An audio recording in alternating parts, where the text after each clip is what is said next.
Selamat datang di hari ke-22, CD ke-22. 5 kecerdasan keuangan untuk hidup berkualitas.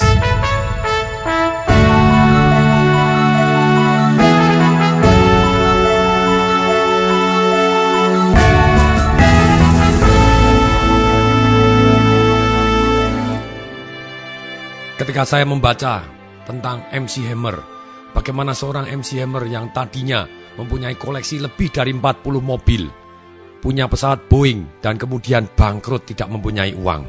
Juga ketika saya membaca artikel tentang Mike Tyson, ketika dia bertinju, dia berhasil mendapatkan uang total 400 juta US atau 4.000 miliar rupiah. Pada waktu umur 42 sudah menyatakan diri bangkrut dan masih hutang 38 juta US atau 380 miliar rupiah.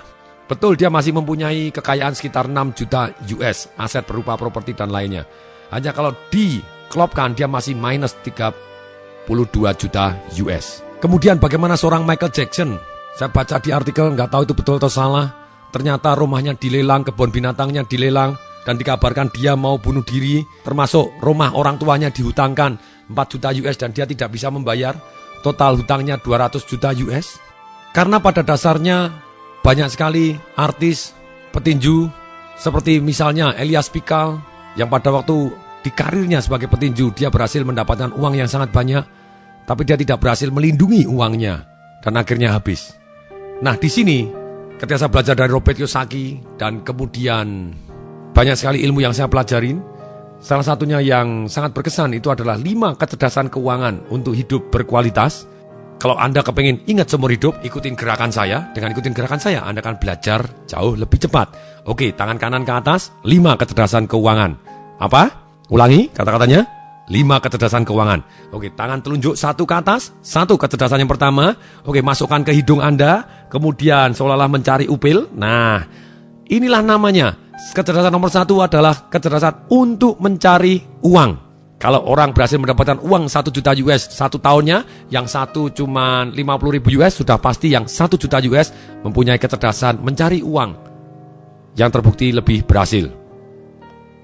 Kemudian yang kedua, tangan dua-dua diangkat ke atas, tunjukkan telunjuk dua-dua, kemudian tunjukkan angka 2 di jari Anda, jari tengah dengan jari telunjuk. Kemudian 2 ini seolah-olah Anda memeluk diri Anda, tangan kanan menyentuh ke bahu kiri, tangan kiri jarinya menyentuh ke bahu kanan.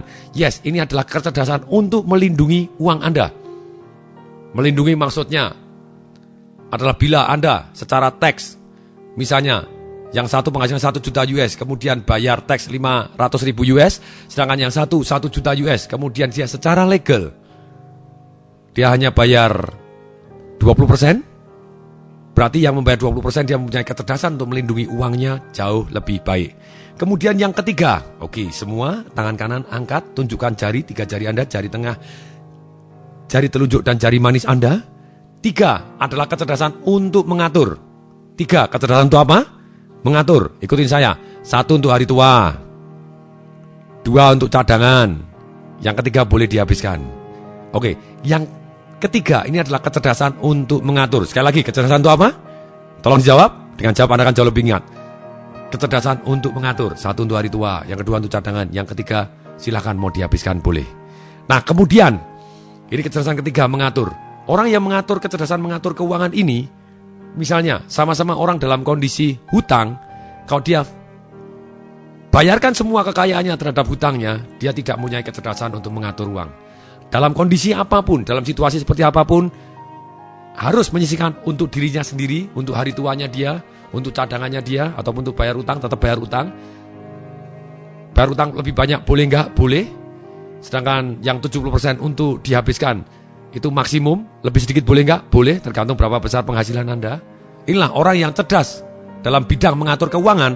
Dia terus fokus bagaimana dia bisa membuat passive income. Sementara dia membayar hutang, dia bertambah kaya. Tidak habis-habisan, melainkan dia tetap bertambah kaya karena dia terus menyisihkan untuk membuat peternakan uangnya dia. Kemudian kecerdasan yang keempat. Oke, sekarang tunjukkan angka 4, yaitu mulai dari kelingking sampai telunjuk Anda semuanya diangkat. Kemudian bentuklah seperti ungkit, Karena kecerdasan 4 adalah kecerdasan untuk mengungkit. Uang kecil menghasilkan uang banyak. Gerakannya bagaimana? Ambil tangan kiri Anda di bawah sikut tangan kanan Anda. Dan angka 4 ini turunkan seperti Anda sedang memeluk tangan. Kemudian angkat angka 4 ini tegak lurus. Yes, itulah mengungkit uang. Uang kecil menghasilkan uang banyak. Bahkan tanpa uang bisa menghasilkan uang yang banyak. Ini butuh kecerdasan yang berbeda dengan mengatur uang. Kemudian yang kelima, yaitu tolong angkat tangan kanan 5, semua tangan kanan 5-nya, jarinya 5, jarinya 5. Tangan kanan Anda jari 5 diangkat, tempelkan di telinga, kemudian 5 ditempelkan di atas mata, yang sebelah kiri, tangan kiri di 5 di atas mata. Ini adalah kecerdasan untuk mencari informasi. Opini beda dengan fakta. Fakta adalah angka, ini kecerdasan berpikir seperti yang sudah diajarkan. Kita harus mencari fakta di dalam keuangan, kita tidak boleh menggunakan satu yang namanya opini. Banyak sekali ketika orang invest, misalnya invest saham, mereka invest ke saham yang namanya saham berbisik. Semakin bisikannya pelan, mereka semakin terangsang untuk mau beli. Menurut si A kelihatannya naik, menurut si B kelihatannya naik. Mereka katanya ini naik loh, katanya bagus loh. Itu adalah opini, angkanya bagaimana, datanya bagaimana. Anda boleh belajar untuk di saham tentang analisa fundamental, itu kembali lagi juga dengan angka. Anda juga bisa belajar technical analysis, itu juga dengan angka, dengan statistik. Atau gapping analysis, itu juga kapan saham tahu-tahu meloncat, kemudian tahu-tahu turun, itu juga berdasarkan angka dan statistik. Ini 5 kecerdasan yang harus kita terus tingkatkan. Di dalam mencari uang, mungkin Anda punya jurus-jurus yang paten, yang selama ini Anda lakukan, yaitu bekerja keras dan bekerja lebih tekun. Sebenarnya kerja keras dan tekun, itu adalah cara yang tradisional, yang bisa berhasil kalau Anda diiringi dengan kecerdasan yang kedua, yaitu melindungi, dan kecerdasan yang ketiga, yaitu mengatur. Untuk apa, dan untuk apa.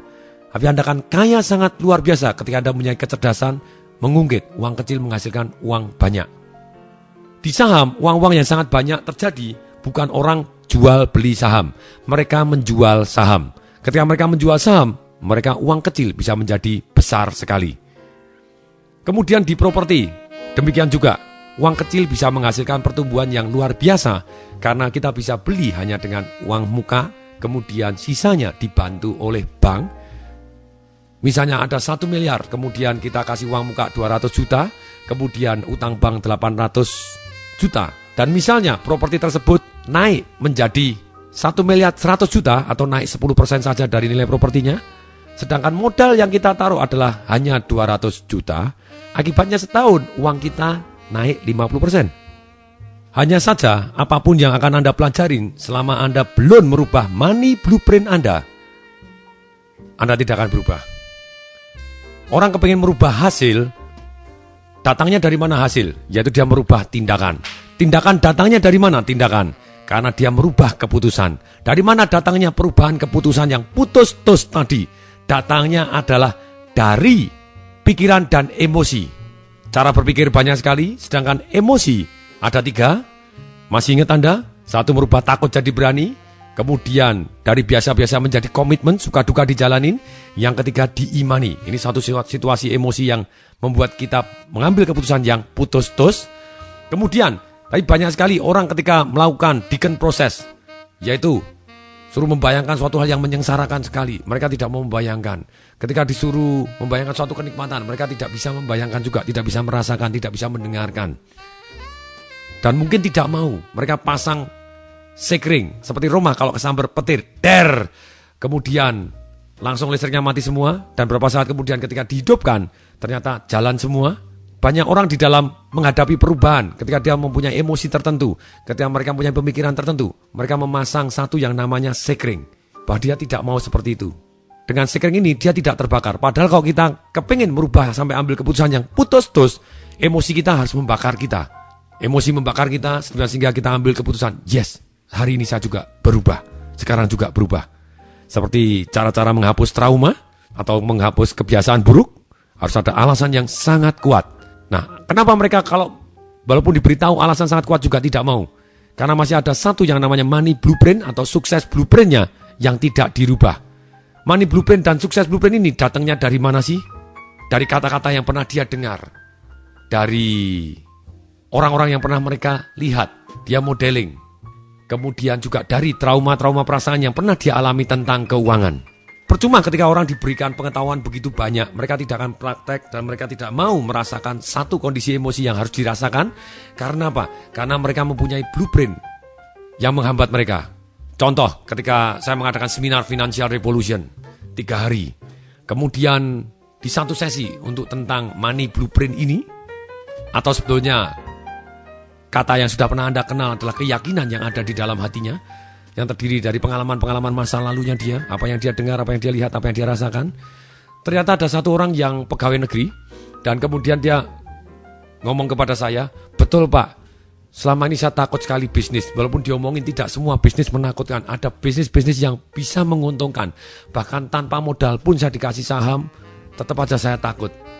Karena saya pernah mendengar, saya pernah melihat, saya pernah trauma Pak pada waktu saya kecil. Waktu kecil, papa saya juga pegawai negeri. Dan kemudian dia bisnis, dan ketika dia bisnis dia bangkrut. Ketika bangkrut dia ditipu oleh temannya, dan ketika itu banyak sekali penagih hutang yang datang ke rumah, sampai malam-malam rumah dilemparin batu, dan papa saya sembunyi di bawah kolong, bilang tidak ada, dan dia sembunyi. Dan sejak saat itu saya melihat betapa papa saya takut, dan saya ikut jadi takut. Kemudian papa saya ngomong, nak, kamu jangan bisnis nak, bisnis ya begini berbahaya. Orang tidak bisa dipercaya. Sekarang kita yang diuber-uber. Dia mendengar, dia melihat, dan dia merasakan. Lengkap sudahlah. Dia ajarin bisnis seperti apapun. Bisnis tanpa modal, bisnis yang bisa menghasilkan uang banyak. Tetap aja dia tidak akan pernah berani bisnis. Atau satu teman saya yang pada waktu main cash flow game-nya Robert Kiyosaki, dia tidak pernah berani membeli saham sama sekali. Karena pada waktu dia sudah besar, dia diberitahu oleh teman-temannya, saham itu berbahaya loh, saham berbahaya. Dan dia iseng-iseng nekat beli saham dan rontok. Dan dia tidak pernah mau beli lagi. Apa yang dia dengar, apa yang dia lihat, apa yang dia rasakan. Kemudian dia melihat juga banyak orang yang bangkrut karena saham. Dia tidak berani pegang saham sama sekali. Inilah. Padahal banyak sekali orang yang kaya karena saham. Banyak sekali orang yang kaya karena bisnis. Nah, caranya bagaimana? Kita menghapus dan membuat blueprint yang baru. Ada 4 tahap. Tahap yang pertama, kita harus satu yang namanya awareness atau waspada. Sesuatu hal yang menghambat kita secara keuangan ataupun menghambat kesuksesan kita itu ternyata ada keyakinan atau blueprint di balik semuanya. Kata-kata apa yang kita yakinin? Prinsip-prinsip apa yang kita yakinin? Identitas apa yang kita yakinin? Setelah kita satu tahap awareness, kita sadar bahwa ada yang menghambat kita di balik layar. Kemudian yang kedua, masuklah ke satu tahap yang namanya understanding. Kita mengerti resikonya apa. Anda harus tulis terlebih dahulu resikonya apa. Ini resikonya, ini resikonya ini. Kalau saya masih punya keyakinan yang negatif ini alasannya sangat kuat, saya akan jadi sengsara seperti ini, saya tidak bisa jadi kaya. Anda understanding bahwa ini harus dirubah. Ini resikonya ini. Dan Anda juga mengerti perubahan seperti apa yang Anda inginkan. Keyakinan apa yang mendukung Anda. Kemudian yang ketiga, mulai tahap satu yang namanya disassociate. Yaitu memisah. Kita bisa ngomong, itu dulu, mulai hari ini saya seperti ini. Kemudian, itu ngomong di dalam hati. Yang keempat, tahap satu yang namanya deklarasi. Maksudnya apa deklarasi? Kita membuat pernyataan. Kita merusak pola yang lama, dan setiap kita ngomong sesuatu hal yang negatif, kita rusak pola lamanya dan kita deklarasi. Omong kosong tai kebu. Itu dulu, mulai hari ini saya tahu bahwa ini adalah keyakinan yang saya baru. Dengan keyakinan baru, saya yakin saya akan bermanfaat, saya akan menjadi yang saya inginkan. Misalnya, keyakinan apa yang menghambat Anda selama ini? Kata-kata apa yang pernah Anda dengar yang hasilnya membuat Anda sulit mendapat uang besar dalam waktu yang singkat secara halal? Misalnya, keyakinan easy come, easy go. Uang yang dapatnya mudah, keluarnya juga mudah. Selama ini menjadi keyakinan Anda akan sulit menjadi kaya cepat, atau mungkin kaya cepat tapi habisnya juga cepat. Nah, kita mulai sadar, oh saya punya keyakinan seperti itu. Pantesan aja saya susah mendapat uang yang cepat karena saya tidak menghargai uang cepat. Dan kalau saya dapat uang yang cepat banyak, pantesan habis. Karena itulah blueprint kita. Easy come, easy go. Uang yang datangnya cepat, keluarnya juga cepat. Kenapa tidak dirubah? Kita dengan sadar, kalau kita punya keyakinan tersebut, berarti kita Resikonya apa Anda tahu? Mulailah Anda disassociate. Itu dulu. Mulai hari ini saya tahu bahwa easy come, easy grow. Uang yang dapatnya mudah, tumbuhnya cepat. Satu keyakinan yang baru. Setiap kita terlintas mau dapat uang banyak, jangan. Uang banyak itu kan gampang hilang. Omong kosong tai kebo. Anda rusak dengan tangannya, boleh masukkan jari ke hidung Anda. Omong kosong tai kebo, uang cepat.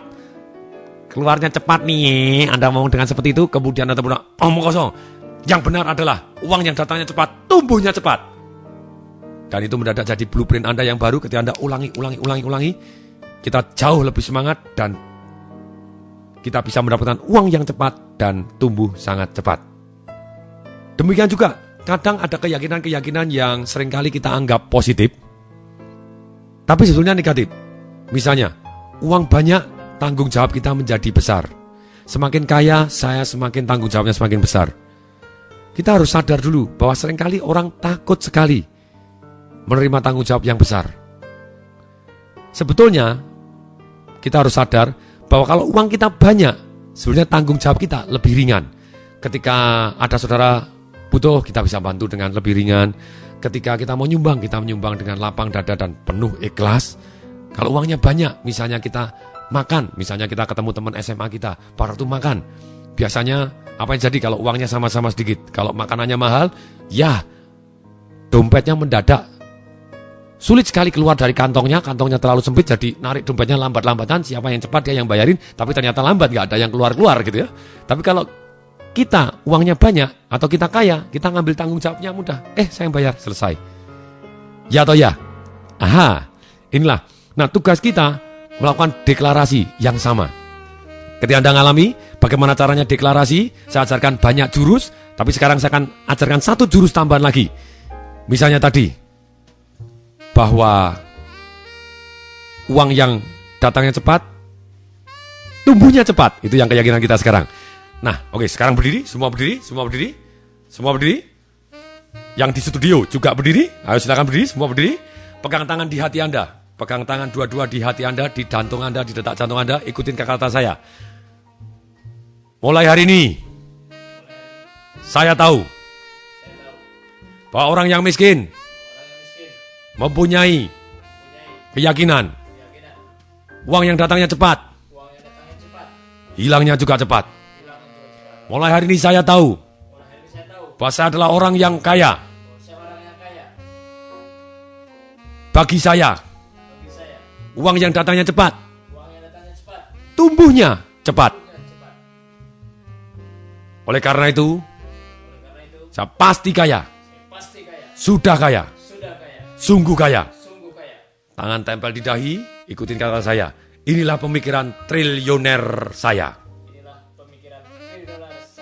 Oke, berikan cos kepada teman yang ada di sebelah kanan dan kiri Anda. Oke, silakan cos. Nah, Anda dahsyat. Oke ya. Nah, inilah caranya Anda melakukan deklarasi seperti itu. Jadi ketika Anda mulai negatif, Anda bisa langsung berdiri. Mulai hari ini saya tahu bahwa itu dulu, mulai hari ini saya begini. Itu orang miskin, orang yang kaya seperti ini. Dan kemudian tertempel ke dahi, inilah pemikiran triliuner saya. Oke, sekarang tiba saatnya, ketika Anda sudah memutuskan diri untuk belajar, kenapa tidak kita mulai tulis keyakinan-keyakinan yang menghambat kita selama ini, kemudian mulai Anda deklarasikan, Anda cut. Kemudian mulai Anda tulis, resikonya apa kalau Anda mempunyai keyakinan seperti itu, dan kemudian Anda mulai disassociate. Itu dulu, mulai hari ini saya punya prinsip seperti ini. Dan setiap Anda ingat, dan Anda bisa pakai jurus yang banyak, rusak pola, tangan masukkan hidung, ataupun Anda bisa berdiri seperti yang saya ajarkan tadi, pegang tangan di hati. No kok, hari ini saya adalah orang yang sangat-sangat kaya. Makanya saya punya prinsip yang seperti ini. Yang prinsip yang baru, kemudian tangan tempel di kepala, inilah pemikiran triliuner saya. Yes. Kasih emosi seperti itu, kasih gerakan, jadi lebih mantap dan lebih powerful. Hasilnya akan jauh lebih fantastik dibanding Anda hanya belajar ilmunya saja. Dan money blueprint-nya tidak dirubah. Nah, sekarang tugasnya, PR Anda tulis minimal 30 kata-kata ataupun keyakinan yang mungkin Anda yakinin atau mungkin hanya pernah Anda dengar. Kemudian dirubah menjadi positif Dan Anda lakukan cara deklarasi seperti yang saya ajarkan. Berdiri dan pegang di hati. Itu dulu, mulai hari ini saya tahu bahwa saya punya keyakinan yang seperti ini. Oleh karena itu saya yakin saya pasti kaya. Inilah saya orang yang kaya. Kemudian tempel ke dahi. Inilah pemikiran triliuner saya. Yes, kasih emosi. Sebagai gambaran, keyakinan-keyakinan yang menghambat, saya akan bacakan beberapa yang hasil dilakukan di studio di sini. Misalnya, orang yang kaya, anaknya rebutan warisan. Salah, itu anaknya berarti kurang kaya. Kalau anaknya kaya ya nggak bakalan rebutan warisan lah ya. Saya tahu bahwa orang kaya, saking kayanya dia bisa memberikan warisan yang sangat banyak. Orang yang kaya sehingga bisa memberikan warisan yang sangat banyak sehingga anaknya tidak perlu rebutan. Misalnya ada keyakinan orang kaya itu adalah serakah, itu orang kaya yang lain. Saya adalah orang yang kaya yang banyak amal kok. Anda bisa ngomong seperti itu. Kemudian orang harus pelit baru bisa jadi kaya. No, tidak perlu harus pelit kok, orang bisa kaya. Kita sosial pun tetap bisa kaya. Buktinya Bill Gates, orang yang paling kaya di dunia, malah paling sosial. Dia menyumbang yang pernah sumbangan yang paling besar di dunia. Bill Gates dan Warren Buffett, orang nomor 1, orang nomor 2 paling kaya, menyumbang begitu banyaknya, sampai 30 miliar lebih US dollar. Kemudian misalnya punya keyakinan begini, orang mati tidak membawa uang, maka tidak perlu cari banyak uang. Hei, kita punya keyakinan itu dulu. Mulai hari ini saya tahu bahwa benar orang mati tidak membawa banyak uang, makanya saya mau meninggalkan warisan yang banyak. Sekarang saya mau tanya kepada Anda jujur, pilih mana? Anda meninggalkan warisan atau meninggalkan hutang?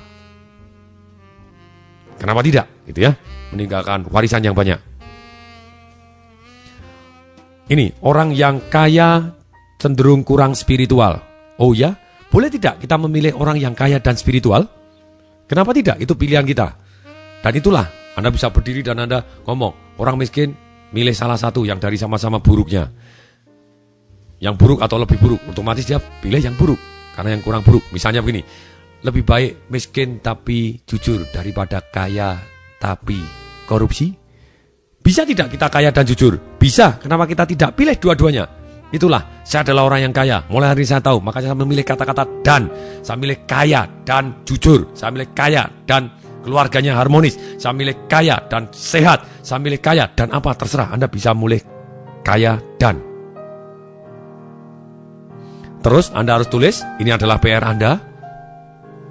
Minimal 30 keyakinan Anda yang selama ini pernah Anda dengar pun. Karena dengar itu bisa sangat mempengaruhi bawah sadar kita. Ataupun apalagi yang kita yakini yang menghambat. Anda cari yang positif, yang benarnya. Kemudian Anda deklarasi. Tulis di buku sukses Anda 30 keyakinan yang menghambat Anda untuk menjadi kaya selama ini apa saja. Pasti banyak sekali. Bongkar terus, tulis dan bongkar. Tulis yang menjadi yang lebih positif. Lakukan tugasnya. Pasti bermanfaat. Sampai jumpa di CD berikutnya. Saya Tung Desem Waringin mengucapkan salam dahsyat.